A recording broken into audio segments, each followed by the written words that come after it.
H73 Pro, Pro berbagi ilmu pengetahuan.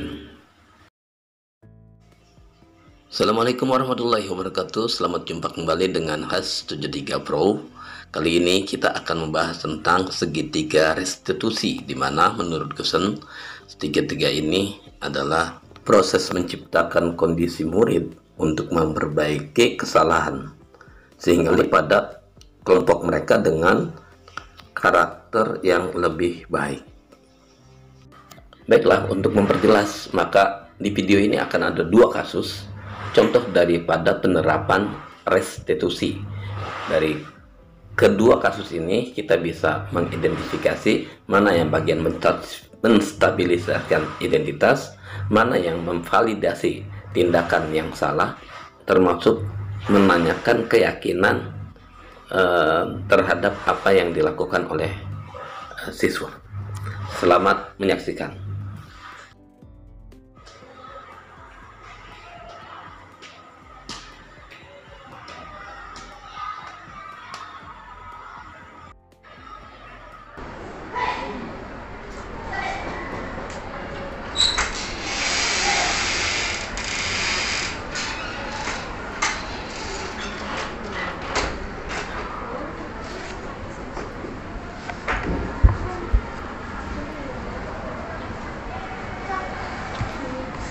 Pagi Pak. Pagi. Suaranya kecil banget ya. Oke. Ada apa ya? Saya dapat laporan dari teman-teman untuk dipanggil ke Bapak. Kamu tahu kalau dipanggil saya konsekuensinya apa? Siap, boleh dijelaskan Pak? Biasanya kalau dipanggil saya, kamu akan dapat konsekuensi apa? Teguran dan lain-lainnya. Wow. Biasanya setahu saya. Sekarang apa lagi yang kamu sudah kerjakan? Mendapat laporan dari teman-teman, saya melakukan beberapa kesalahan yang mungkin mencemari nama baik sekolah, makanya saya dipanggil Bapak ke sini. Iya ya.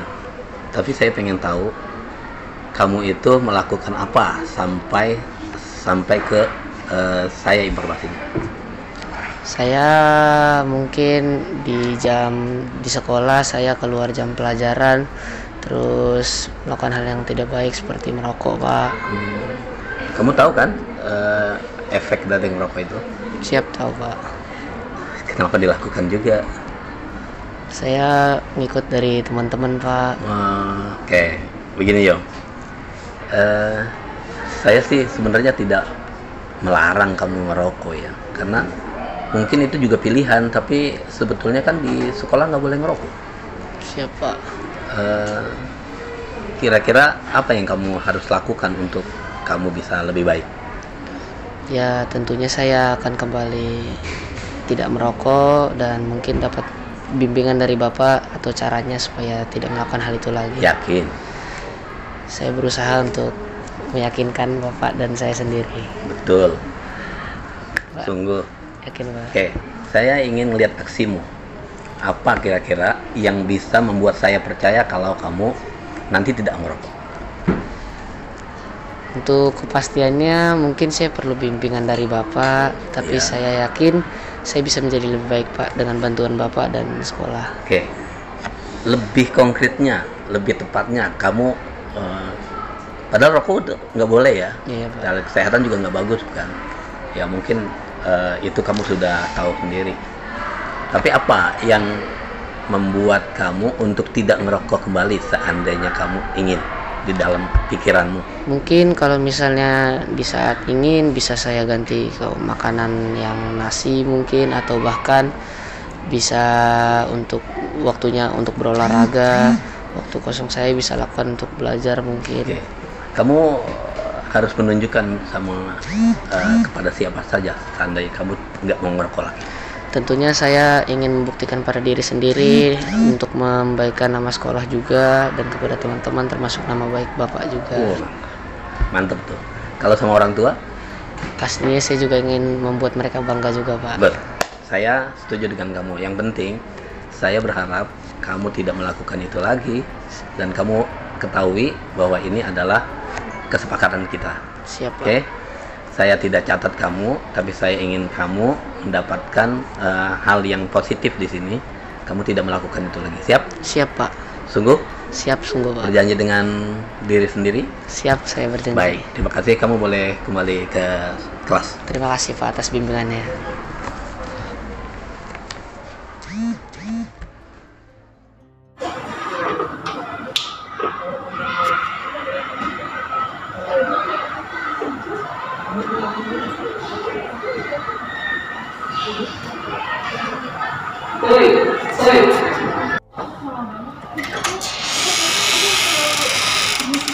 Masuk.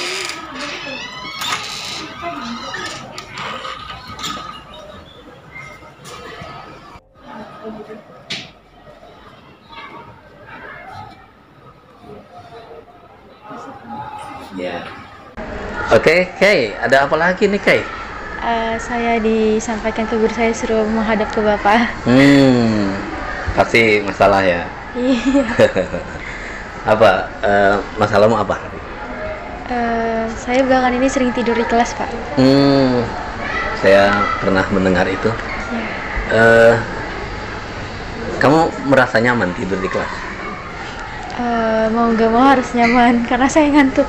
Wah, bener. Saya juga kalau ngantuk tuh suka tidur di kelas. Cuman kamu katanya suka tidur di kelas pada saat jam pelajaran juga? Iya, jam pelajaran. Oh iya, gini. Kamu tahu konsekuensinya kalau sedang belajar itu harus bagaimana? Saya tahu. Apa konsekuensi itu? Ketinggalan pelajaran atau terlewat mapel yang udah dijelaskan. Oke, kamu harus tahu juga bahwa tidak semua guru itu merasa nyaman kalau kamu tidur di kelas. Kamu tahu itu? Saya tahu, Pak. Kalau tahu kenapa suka diulang? Bagaimana? Karena saya ada masalah sendiri saat di rumah dan di sekolah juga. Masalahmu, kamu tidak bosan dengan pelajaran atau ada sesuatu hal yang sehingga kamu suka tidur gitu? Setiap malam saya tidur larut malam, jadi mengganggu saat pagi harinya saya mau di kelas. Main game? Semacamnya. Atau ada sesuatu hal lain yang selain itu? Kamu main game itu untuk apa sampai larut-larut? Untuk kesenangan saya sendiri. Oke. Tapi yang jelas begini, Kay. Saya itu tidak menyalahkan kamu suka game. Tapi kamu tahu nggak efek dari keseringan main game? Saya tahu. Pasti orang tuamu sudah lelah sama kamu juga. Iya. Tolong jangan dibawa kebiasaan di rumah. Ke sekolah juga harusnya yang ke sekolah bawa ke rumah. Oke, kira-kira kalau menurutmu hari ini ketemu dengan saya, kamu harus diapakan? Harus supaya kamu nyaman tentang kegiatanmu itu. Kamu harus mendapat sanksi? Sanksi mungkin boleh saya kasih ke saya, tapi kalau sekarang cuma hanya teguran saya bisa terima.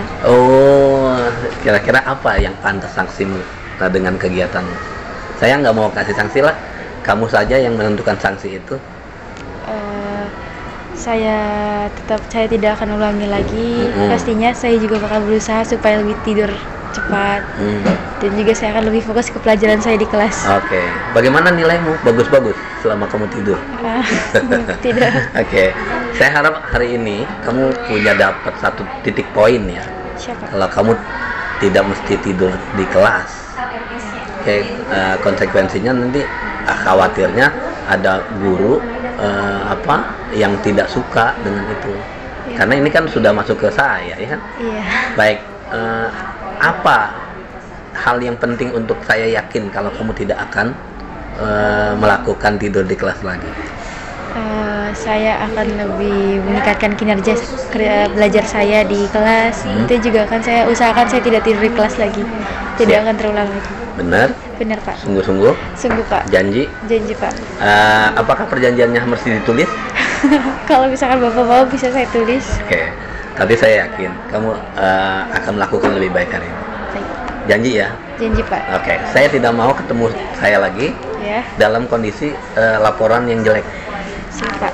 Oke? Oke, Pak. Baik, kamu karena saya yakin denganmu, kamu boleh balik lagi ke kelas. Baik, Pak. Terima kasih, Pak. Terima kasih. Sama-sama.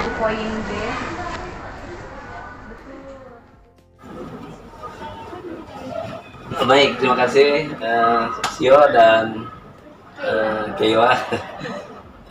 Gimana perasaanmu syuting hari ini? Cukup senang, pengalaman baru, dan tentunya bisa menambah banyak ilmu juga buat hidup saya. Good. Kamu, oke? Sama ada temannya juga, saya juga dapat banyak pelajaran dari yang tadi apa peran saya. Oh gitu. Juga. Baik gini, saya ingin ada perasaan apa ketika kamu menjadi orang yang dipanggil guru lah. Yang pertama pasti perasaannya deg-degan ya, karena utamanya kasus, dan juga pasti ada rasa ingin tahu juga, ada rasa kesel juga, sedih juga, dan bercampur aduk lah semuanya.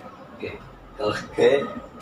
Menyesal kalau misalkan saya di posisi saya dibagi dalam kasus itu pasti saya menyesal. Padahal nggak pernah melakukan itu ya. Nggak pernah. Tapi perasaannya ada di situ. Iya, ada. Oke. Kalau menurutmu pertanyaan saya itu kira-kira seperti apa? Apa memponismu atau bagaimana pertanyaan saya? Kalau dari tadi pertanyaan Bapak adalah kesadaran kami masing-masing, dan yang utama pasti gimana cara kami mengubah diri kami, dan bukan berarti perintah dari Bapak tapi keinginan kami untuk mengubah. Apa kesannya? Oke, ini kan bukan perannya tapi memerankan itu, tapi ditanya dengan saya, kamu kayaknya bagus banget tadi. Gimana? Ya mungkin saya masih mencerna juga gimana pikiran dari Bapak bertanya ke saya, itu saya cerna baik-baik, terus saya kasih kesadaran sebagai saya juga siswa. Oke, sekarang terakhir ya, kira-kira gini, kalau seandainya kamu punya kasus ditanyanya seperti itu, seperti yang saya tanya dan segala macam, kira-kira di hatimu merasa nyaman, merasa dongkol, merasa kecewa, merasa kesal atau? Karena pertanyaan Bapak ya tidak bersifat menyerang, jadi kami tentunya akan merasa lebih tenang, lebih sadar diri bagaimana untuk berubah dari diri kami, bukan berdasarkan perintah yang akan kami.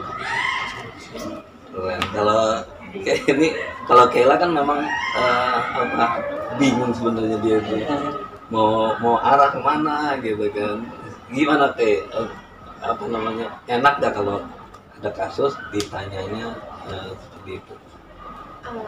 Enak enggak enaknya itu memudahkan konsekuensi kita menerima ditanyanya gimana, karena itu juga udah itu udah salah kita juga, gimana kita berperilaku, makanya kita dipanggil, kita dikasih tahu salah kita di mana, itu udah konsekuensi, jadi nggak harus bisa dibilang enak, bisa dibilang gak enak.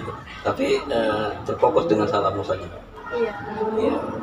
Artinya di situ kalau terminnya apa? Kalau kita ditanyanya seperti itu, malah itu malah lebih nyaman ya daripada kamu ini harus bersihin WC gitu kan. Kalau itu kan enggak. Tapi kalau seandainya dihukum itu, kalau menurutmu tanda kutip ya tentang hukuman, kamu kira-kira yang enak sebagai ini udah di luar ini, yang enak tuh hukumannya kayak apa? Hukuman mungkin buat teman-temanmu deh gitu.